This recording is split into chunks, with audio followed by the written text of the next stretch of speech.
What is up, YouTube? Welcome to part 2 of this gun video where I'm showing off another gun from like the last video. And so today, here I have a cardboard MP7 made straight from Call of Duty Modern Warfare 2019.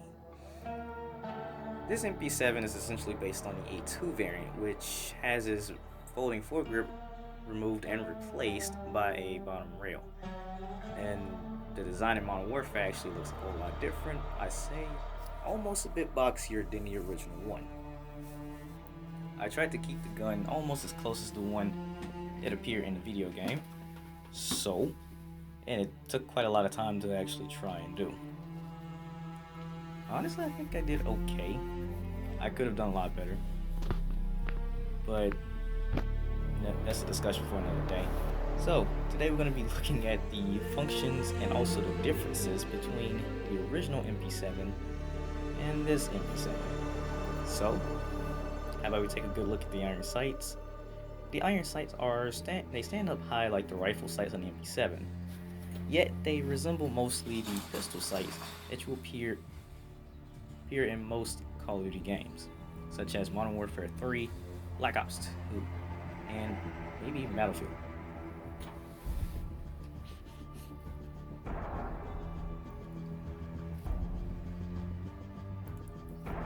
The charging handle works the same like the old other MP7. Has an AR-15 functionality type of thing going on with it, although it's shaped a tad bit differently.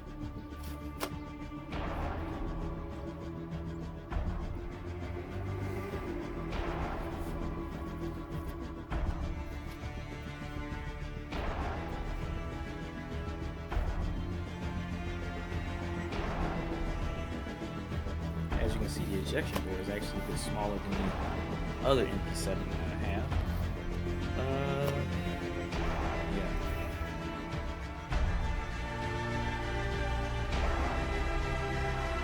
The magazine is straightforward. It only has a little base plate on the bottom. It's based on a 40 round. I didn't want to do a 50 or 60 round, but maybe one day in the future I'll probably do that, but I won't do a whole video on it. Maybe just an extra video or something like that. Well, to look at the stock, which is a side folding stock. The original MP7 has a sliding stock like the MP5, but here it has like a little buffer tube. It can slide back, but it's also supposed to fold to the side. I made the hinge for it, but it cannot fold to the side. I did not do that when I was building it.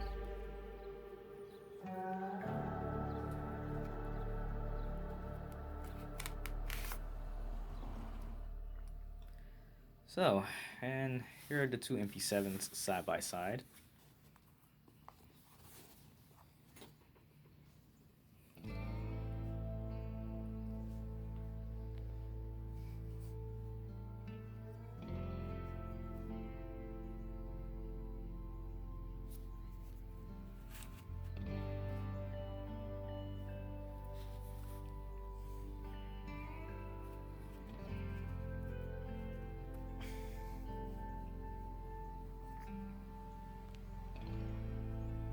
Almost the same length, not really. Alright, as I mentioned, the difference between the MP7s are things like its full grip, its shape of receiver, and trigger guard, and the safeties and such.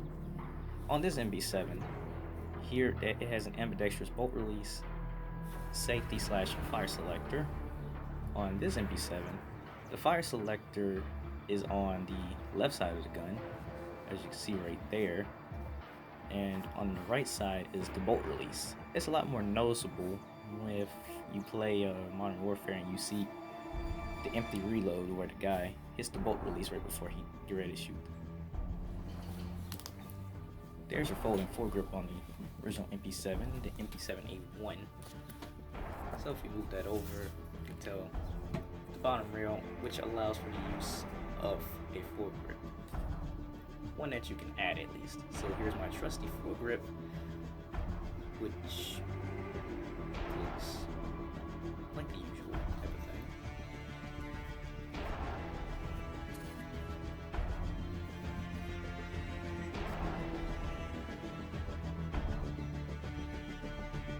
It looks more like the Merc foregrip from Modern Warfare than I had this on.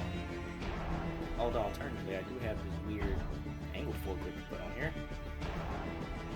I actually don't really like this foregrip. It feels great, except it's hard to get on, and even harder to try and get off.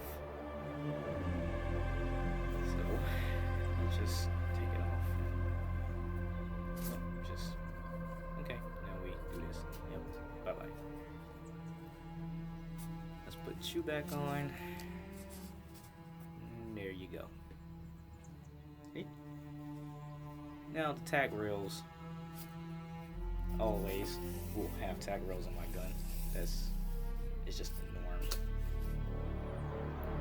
And let's add an holographic, since this is probably the only optic that I built that actually appears in the game. Not my personal favorite. I actually prefer the iron sights than I do any optics on here. Iron sights just look so clean compared to the optics in the game. The optics are clean too. It's just iron sights. You can't go wrong with them.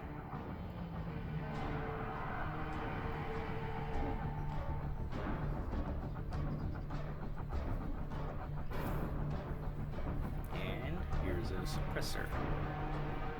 It can fit. In game, I love the suppressor. On this model, I kinda hate the suppressor. Something about it feels a little bit off. I think it's a tad bit crooked.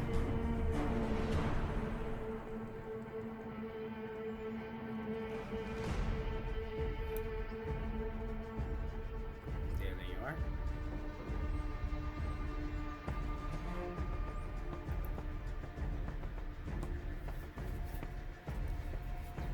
I probably should have done this earlier in the video, but this is the iron sights. As I said, when you lift the sights up, the MP7 from Modern Warfare has a height of flip-up sights, but they look just like the little sights, the pistol sights.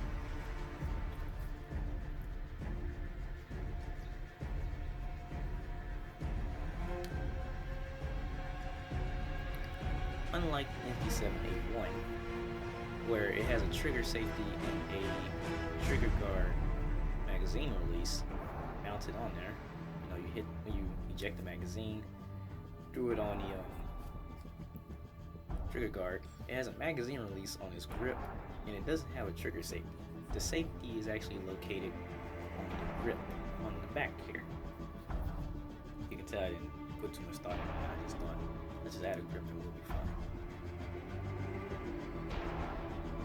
But yeah, this is the MP7. It looks, to tell you the truth, I'm actually really impressed how I managed to pull this one off. It took me a lot of planning and a little bit of improvising and really trying to get this design down.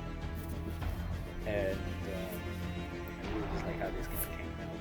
Although I have to say it came out just a tad bit bigger. I think also somewhat smaller. I really wanted this to turn out to be. But it doesn't really matter to me. I'm still actually impressed that I managed to build that at all.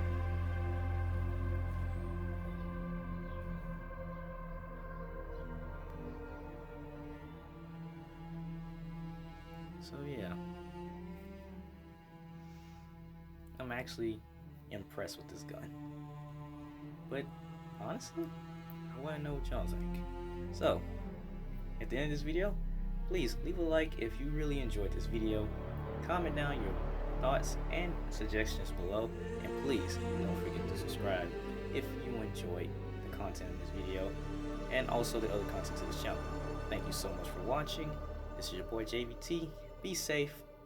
Peace.